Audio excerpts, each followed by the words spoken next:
Hello guys and welcome to Skynomics academy. My name is Sunil Kumar Yadav और आज से हम लोग बीएसटी के सेकंड चैप्टर को डिस्कस करेंगे जो कि क्लास 12 सीबीएसई के लिए इंपॉर्टेंट है। ठीक है, तो आज हम लोग शानदार तरीके से, और भाई आप लोग सही तरीके से पढ़ रहे हो कि नहीं पढ़ रहे हो, ये जरूर अपने आप से सवाल पूछना है। और अगर आप लोग नहीं पढ़ रहे हो तो आप लोग पढ़िए, क्योंकि पढ़ाई एक ऐसी चीज है जिसके थ्रू आप एक रोड मैप तैयार कर सकते हो अपने आप के लिए। और ट्वेल्थ एक ऐसा क्लास है या फिर ट्वेल्थ एक ऐसा मोड है जहां से आपको एक डायरेक्शन मिलता है कि आखिरकार मुझे सीए की तरफ जाना है, कि मुझे बीकॉम करना है, कि बीबीए करना है। बहुत सारी चीजें हैं जिस पर आप काम कर सकते हैं। तो एक दृढ़ निश्चय बनाइए, एक प्रॉपर तरीके से चीजों को एक कंटेंट को देखिए और कंटेंट को फॉलो करने की कोशिश कीजिए। ठीक है, तो आज हम लोग डिस्कस करने वाले हैं प्रिंसिपल्स ऑफ मैनेजमेंट, जो कि एक इंपॉर्टेंट चैप्टर है। और यहाँ से जो क्वेश्चंस हैं वो डायरेक्टली पूछे जाते हैं भाई।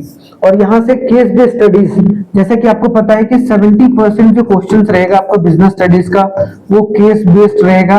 तो केस बेस्ड क्वेश्चंस भी मैं डिस्कस करने वाला हूँ अभी आने वाले समय में। Chapter by chapter case based studies को डिस्कस करेंगे। ठीक है, तो यहाँ पर हम लोग देखेंगे आज हम लोग प्रिंसिपल ऑफ मैनेजमेंट, दो तरीके से प्रिंसिपल ऑफ मैनेजमेंट को देखा जाता है। एक तो भाई जनरल जो गाइडलाइंस, ठीक है, जनरल गाइडलाइंस जो कि प्रिंसिपल ऑफ मैनेजमेंट के द्वारा या फिर प्रिंसिपल ऑफ मैनेजमेंट के द्वारा हम लोग पढ़ते हैं, वो किसने दिया? हेनरी फेयल ने। ठीक है, हेनरी फेयल ने दिया। ठीक है, तो एक तो हम लोग ये देखते हैं जिसमें 14 प्रिंसिपल के बारे में बात करता है। किसके बारे में भाई? 14 प्रिंसिपल ऑफ मैनेजमेंट। ठीक है, तो आज के चैप्टर में या फिर आज के टॉपिक में आज हम लोग ये डिस्कस करेंगे। दूसरा जो होता है, एक होता है साइंटिफिक प्रिंसिपल ऑफ मैनेजमेंट। क्या होता है भाई? Scientific principles of management. तो साइंटिफिक प्रिंसिपल्स ऑफ मैनेजमेंट किसके द्वारा दिया गया भाई? एफ.डब्ल्यू. टेलर। ठीक है, तो एफ.डब्ल्यू. टेलर, और इनकी टेक्निक को भी समझेंगे कि कौन कौन से टेक्निक का इस्तेमाल किया जा सकता है कोई भी बिजनेस के द्वारा, ताकि उसका बिजनेस का ग्रोथ है वो सही तरीके से हो पाए। क्लियर? यहाँ से समझ में आ गया, कोई दिक्कत नहीं। आगे बढ़ा जब एक एक कर शानदार तरीके से देखेंगे और चीजों को शानदार तरीके से हम लोग समझेंगे भी। ठीक है, अब आते हैं यहाँ पर सबसे पहला introduction and meaning of the management principle. तो यहाँ बोला गया business enterprises have followed a various principle in their working over a period of time. बहुत सारे प्रिंसिपल्स मतलब सिद्धांत, बहुत सारे प्रिंसिपल का फॉलो किया गया बहुत सारे बिजनेसेस के द्वारा। जैसे मान लो कोई बिजनेस का सेल करने का तरीका अलग होता है भाई, है ना? कोई बिजनेस का सेल्स करने का तरीका अलग होता है, सबकी अलग अलग होती है। तो बहुत सारे बिजनेस ने बहुत सारे तरीकों को अपनाया, लेकिन उन सारे बिजनेसेस को पूछा गया या फिर उन सारे बिजनेसेस को एनालाइज किया गया। उसके बाद एक प्रिंसिपल आया कि इस तरीके से काम करते हैं तो 99% जो बिजनेसेस हैं वो एक तरीके से सक्सेसफुल होते हैं। लेकिन 99% ऐसे बिजनेस होते हैं जो इन चीजों को फॉलो कर ही नहीं पाते हैं, जिसके वजह से वो सक्सेसफुल नहीं हो पाते हैं। ठीक है, तो ये भी इंपॉर्टेंट है। While deciding about a promotion of an employ, one manager may considered a seniority while the other may follow the principle of merit. जैसे एग्जांपल के तौर पर दिया गया कि अगर मान लो कि प्रमोशन, एक बंदा है, एक एम्प्लॉय है आपके बिजनेस में, उसमें अगर प्रमोशन करना है आपको उसका, तो वन मैनेजर, क्योंकि प्रमोशन वगैरह का जिम्मेदारी किस पर रहता है? ये पूरी मैनेजमेंट की जिम्मेदारी किस पर रहती है भाई? मैनेजर के ऊपर रहती है। मैनेजर का मतलब सीधा सा मतलब क्या है? मिडिल लेवल मैनेजमेंट के ऊपर रहता है। तो वहां पर यह बात बोला गया कि प्रमोशन के लिए एक एम्प्लॉय जो वन मैनेजर में कंसिडर अ सीनियरिटी। एक देखा भाई, दो बंदा है, दोनों में से किसी एक का प्रमोशन होना है, लेकिन एक ने देखा कि भाई ये 55 साल का है और ये 40 साल का है, तो ये 55 साल वाला सीनियरिटी एक्सपीरियंस होगा तो भाई इसको बना देते हैं, आगे प्रमोट कर देते हैं। दूसरा देखा कि भाई ये 40 साल का बंदा है लेकिन इसके पास मेरिट ज्यादा है, मतलब ये बहुत अच्छे तरीके से लगन से काम कर रहा है, तो एक है कि प्रिंसिपल के बेस पर इन्होंने या इस बिजनेस ने इसको चुना। तो प्रिंसिपल यहाँ काम आता है। प्रिंसिपल एक ऐसी चीज है जिसको एक गाइडलाइन है जिसका फॉलो करके कोई भी बिजनेस एक अच्छा डिसीजन ले सकता है। एक अच्छा डिसीजन लेने के लिए आपके पास प्रिंसिपल्स होने बहुत जरूरी है। ठीक है, तो ये समझ में आ गया कि प्रिंसिपल ऑफ मैनेजमेंट क्या होता है भाई और किस तरीके से चीजों को देखकर चला जाता है।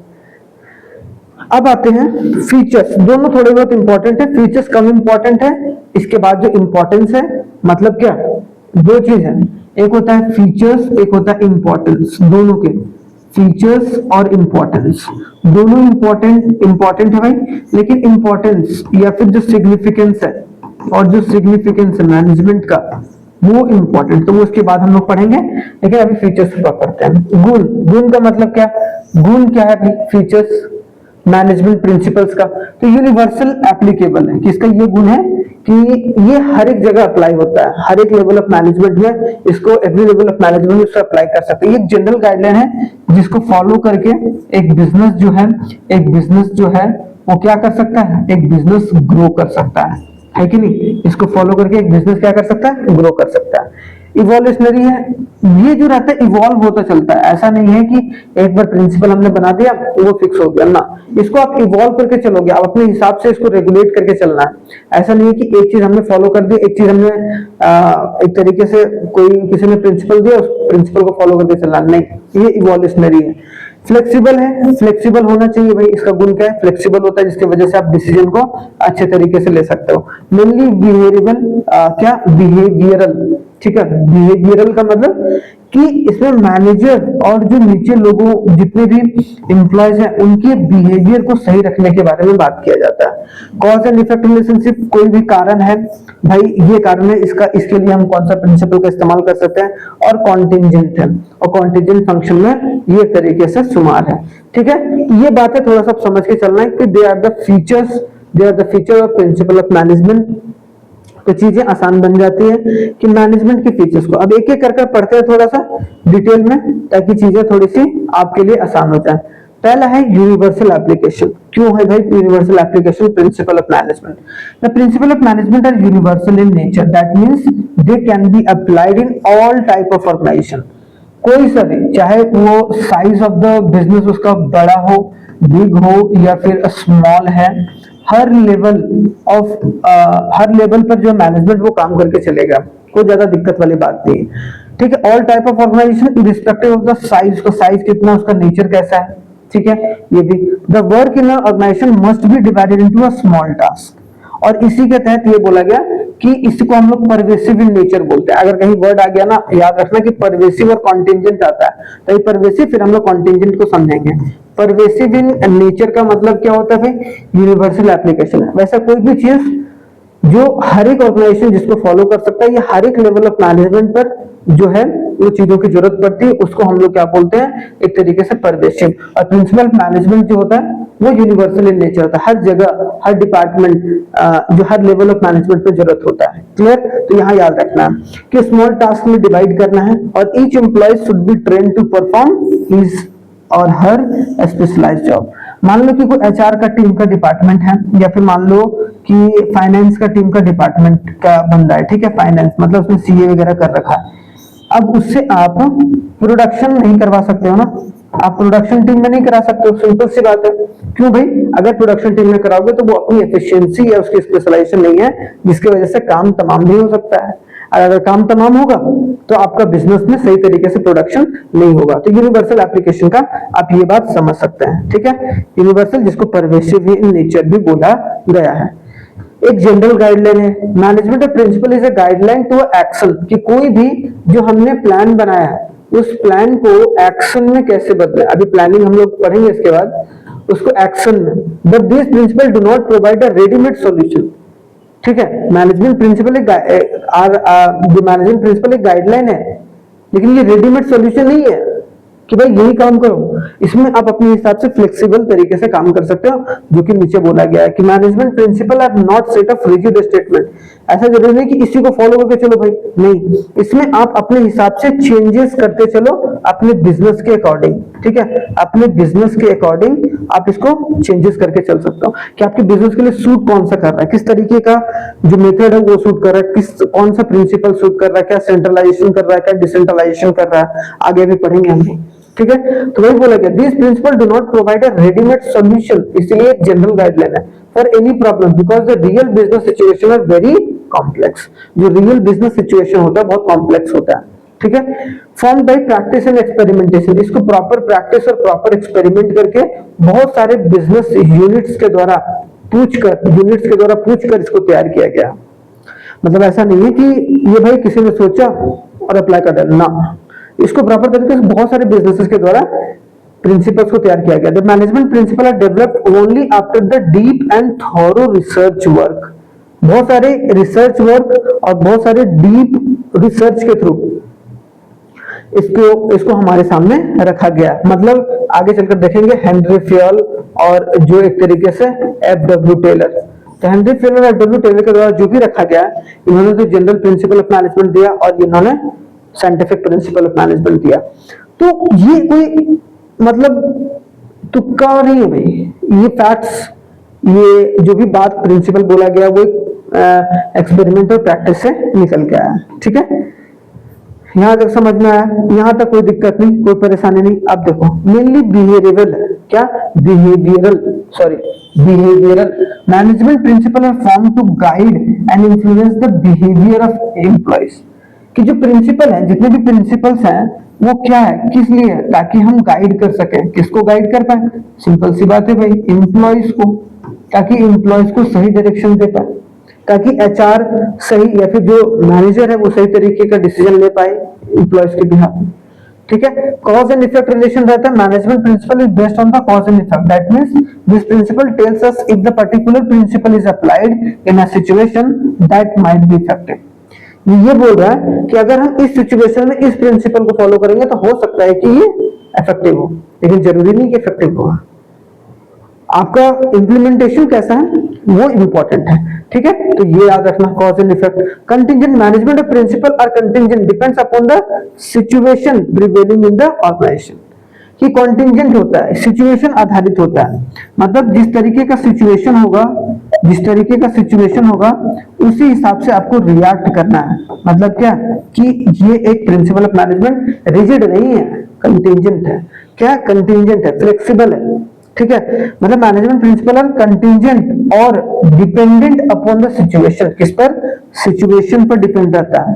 तो इसको हम लोग बोलते हैं अगर कोई भी चीज सिचुएशन पर डिपेंड, भाई वो बंदा ना जब उसकी सिचुएशन खराब होती है तो बहुत घबरा जाता है, और जब अच्छा होता है तो बहुत खुश हो जाता है। मतलब वो संतुलित नहीं रह रहा है। इसका मतलब क्या? कंटिंजेंट है, सिचुएशन आधारित है। ठीक है, क्लियर? उसका बिहेवियर कैसा है? कंटिंजेंट है। सेम उसी तरीके से आपको यहाँ देखने को मिलेगा।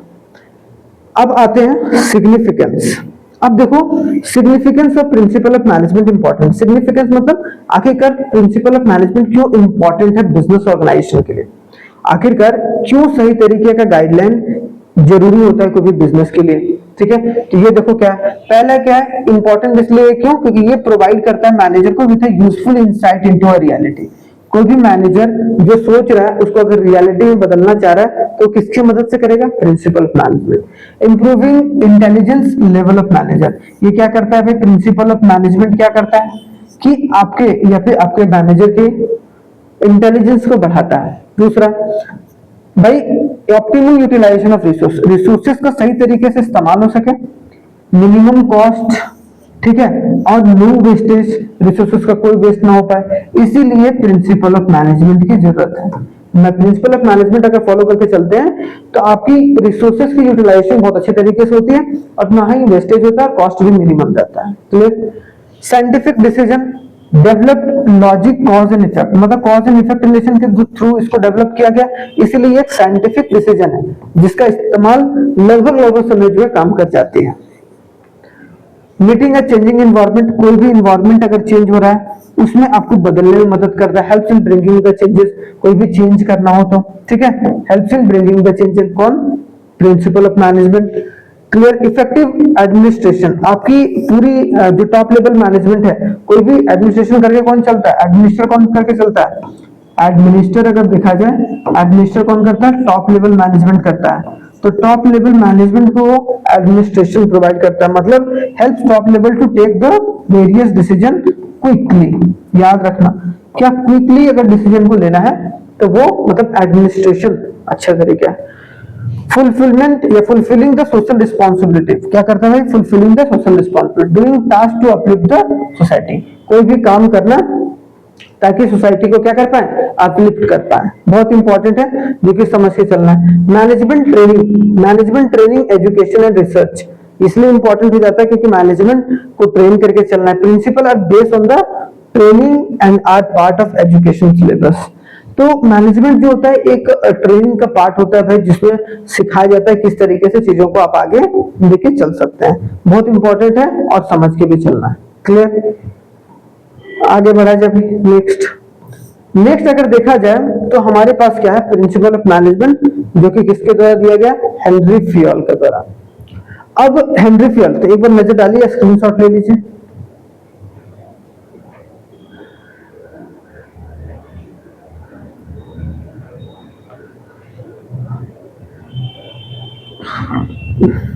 तो यहां पर क्या बोला गया भाई, प्रिंसिपल ऑफ मैनेजमेंट के द्वारा, जो किसके द्वारा बनाया गया, हेनरी फ्यूल के द्वारा। तो यहां पर क्या है कि सबसे पहला है डिवीजन ऑफ वर्क। 14 प्रिंसिपल दिया गया भाई, किसके द्वारा, याद रखना है 14 प्रिंसिपल, लाइन बाय लाइन याद नहीं रखना है, बस आपको 14 प्रिंसिपल याद होना चाहिए। हेनरी फ्यूल के द्वारा बोला गया भाई, आप अपने वर्क को डिवाइड करके चलिए, अपने बिजनेस में वर्कर को डिवाइड करके चलिए। अथॉरिटी एंड रिस्पॉन्सिबिलिटी, अथॉरिटी दीजिए, रिस्पॉन्सिबिलिटी प्रोवाइड करके चलिए।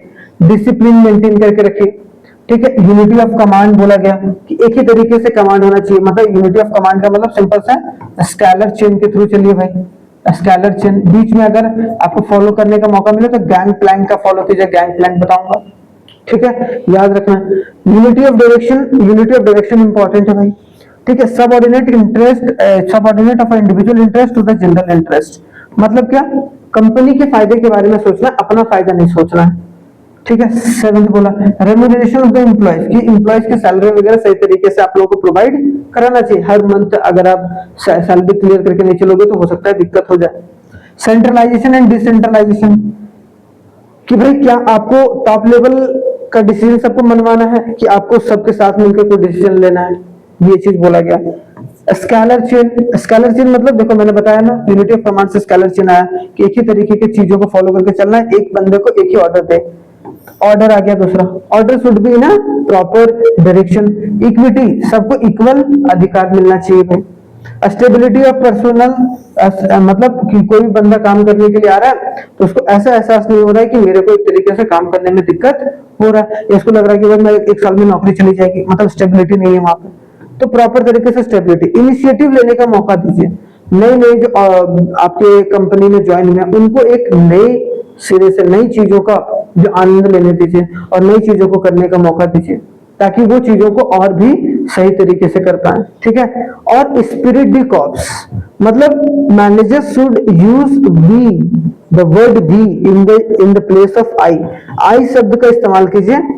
मैं कर रहा नहीं, ये मेरा कंपनी नहीं, हम लोगों की कंपनी।